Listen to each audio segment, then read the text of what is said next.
Le professeur Ben Agoun qui a lancé cette polémique sur les origines juives et marocaines de la famille Tebboune.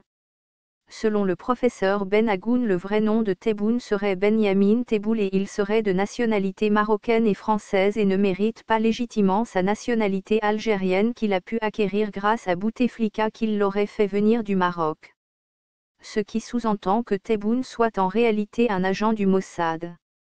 De plus, le professeur Ben Agoun aurait rajouté que ces agents des services secrets marocains font tout pour saboter le développement industriel et agricole de l'Algérie, ils interdisent l'importation de machines industrielles, et corrompent la société en la maintenant dans la pauvreté et l'injustice et l'ignorance et répandent l'alcool, la drogue et la corruption.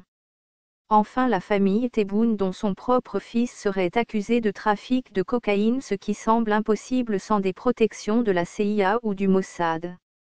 Selon le professeur Ben Agoun, Tebboune aurait de toute façon d'autres nationalités que la nationalité algérienne et donc selon la modification de la constitution faite par Bouteflika, un binational n'a pas le droit d'accéder à un haut poste comme président ou ministre ou général de l'armée. Or en Algérie presque tous les hauts postes sont occupés par des individus aux origines douteuses ou des binationaux non déclarés, marocaines ou françaises, suisses et même israéliennes et la majorité d'entre eux sont francs-maçons, ce qui pose un problème de démocratie.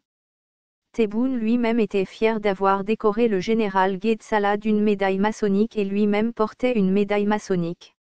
De plus, il a la morphologie d'un Marocain de Fès au Maroc et personne ne lui ressemble en Algérie. En fin de compte, le professeur aurait fait un démenti et se serait excusé selon certains médias, mais le doute est désormais semé.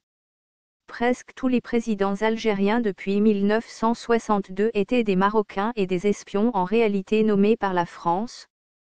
Le général de Gaulle avait programmé en juin 1958 la mise au pouvoir de Ben Bella 4 ans à l'avance, avec le but de conserver 70% du pétrole algérien et les ressources minières du sous-sol et un monopole sur le Sahara, a révélé, dans une émission de radio, Jean Méot qui fut son chargé de mission de 1958 à 1960, puis PDG du groupe pétrolier El Ferrap de 1964 à 1972.